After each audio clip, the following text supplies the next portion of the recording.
When homesteaders from the Midwest first arrived in the South Puget Sound lowlands in the 1830s, they saw a vast, wide-open prairie that might well have reminded them of home.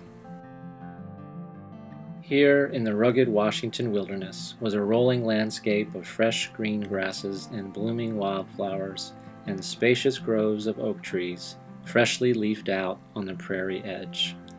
It's no wonder they decided to stay.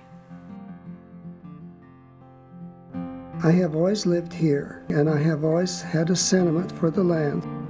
My grandfather was born in near Zanesville, Ohio in 1831. In 1851, his father sold everything and they went up to Council Bluffs, Iowa for the trip across the plains. It took them that winter and the early spring to get ready, and then they traveled 5 months to get out here from Council Bluffs. My dad and I farmed together every day. We raised practically everything. We raised our own hay, we ground our own grain. It was everyday work, but I enjoyed it. We never went hungry.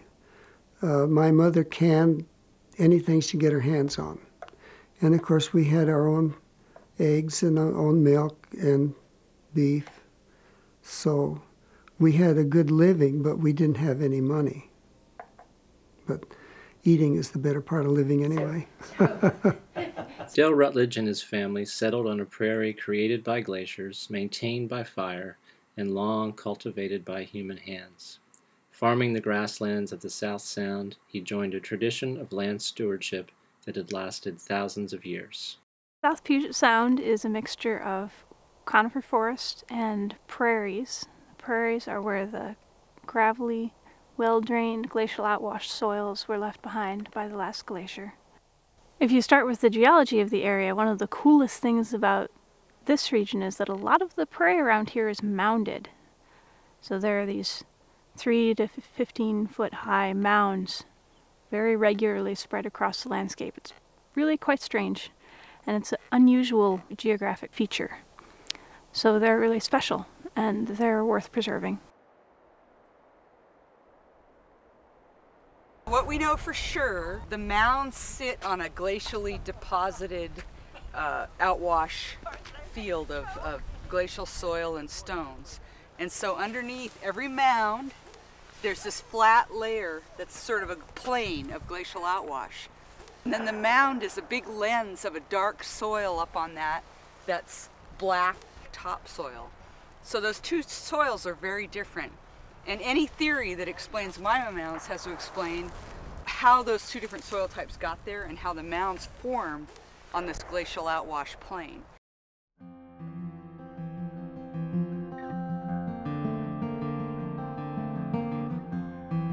The Chehalis people carefully cultivated the grasses and flowers that thrived in the glacial soils south of Puget Sound. In today's terms, they were brilliant botanists and land managers, and their relationship with the prairie created a landscape enriched by their care. This place particularly has such a long tradition of land stewardship. People have had a direct influence in its existence for thousands of years. Native Americans would burn the prairie in order to cultivate camas, which was a really important food crop, or to have good foraging ground for elk and other large mammals. And so people are continuing, in a sense, I feel an obligation to continue that, because if we didn't, then we would lose what's special about this place. Grasslands and freshwater are by far the two most imperiled landscapes in the world. In Washington, we have less than 3% of our prairies remaining. So any species that is dependent on prairie is rare and worth preserving. The Nature Conservancy has been working here for about 14 years, and we've been working with many partners, including the U.S. Department of Fish and Wildlife, the Washington Department of Fish and Wildlife, the Washington Department of Natural Resources, Thurston County, and our wonderful volunteers to preserve the prairies that remain and to help them return to a more native state. Much of the work of restoring the South Puget Sound prairies falls into the hands of dedicated volunteers. removing invasive species, collecting native seeds, and reintroducing prairie plants to the landscape, volunteers do yeoman's work, making the South Sound a place where nature thrives. Our group is a group of retired people mostly, and we work every week on the prairie. It's a whole array of different types of people, all ages and all types. I really like to watch the seasons. Like we see the plants in the spring, they bloom, then they dry up, then we see the seeds, we collect the seeds, then we propagate them, then we plant them out in the prairie, and then we do it all over again next year. It's pretty neat to see the whole cycle. 10 years ago, it was hard to look at any spot on the prairie and not see Scotch broom. Trying to control the invasives on the prairie. Scotch broom is a very bad invasive. It'll completely take over the prairies if it goes unchecked. For 10 years, we've probably pulled 90% of the Scotch broom. That really feels good. Actually, I kind of like the seed gathering. It's really fun then when you're gathering seeds and recognizing the different plants in seed, because they look a lot different when they're in seed than they do with their blossoms on. We fill the flats full of soil, and then we put in the seeds and maybe put a little gravel or something on top. And then the nursery takes care. We have our own nursery, and they take care of the rest. And then we get them from them and plant them.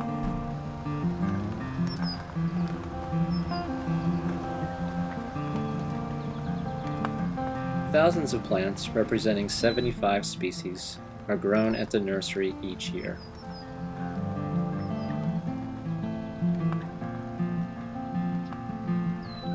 The nursery cultivates seed beds to reproduce the more common local prairie plants.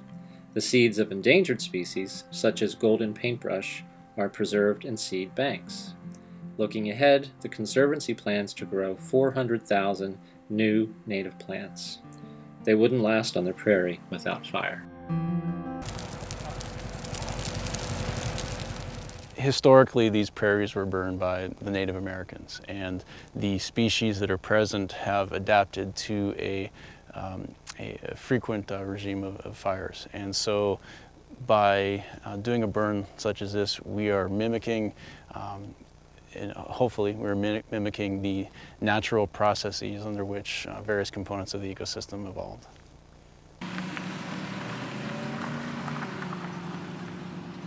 The burn itself is about 80 acres. I'm going to be wanting the more experienced folks to be doing the igniting. This is probably the most energetic and difficult part of this burn will be the igniters. Just watch for any gaps in the wet line, any slop overs.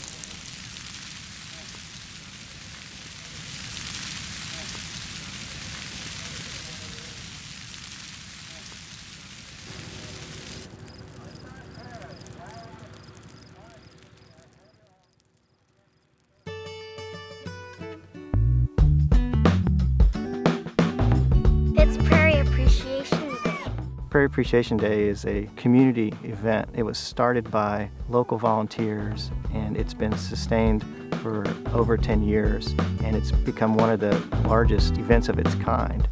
Some of the seeds, like Esther Curtis, are very light and fluffy, and they travel by the wind.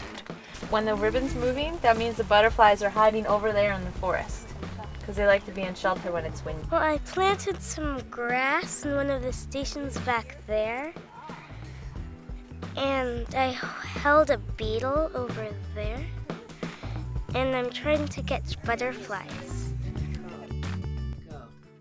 Prairie Appreciation Day helps cultivate a community of conservationists, which includes farmers and other private landowners. They provide the open lands that connect small, isolated prairie preserves into much larger protected areas, enhancing the beauty and vitality of the South Puget Sound landscape. The Conservancy particularly tries to do a lot of restoration science so that not only ourselves but all the partners that we're working with in the region understand the best ways to move forward with the restoration of these preserves and the private lands and other lands that surround the preserves. We try to use a variety of methods and tools to work with local landowners. We have tools like conservation easements where we can help people protect their land forever, or sometimes we purchase their property and put it into a nature preserve. A project that we have going Now that's really exciting is working with working landscapes and farms and forest to keep them productive, but also to find ways that conservation values and working lands values can not only coexist, but can really support each other. From an ecological perspective, it's important for species and places not to get too isolated. Lots of species need to be able to migrate and to move across landscapes, and so if they have a similar habitat, then they're able to survive and multiply and thrive. Working farms, working forest, people's backyards can all be places that rare and common species that are important for the integrity of the system can really thrive and not be at risk. Well, having lived here 87 years, it does seem like home.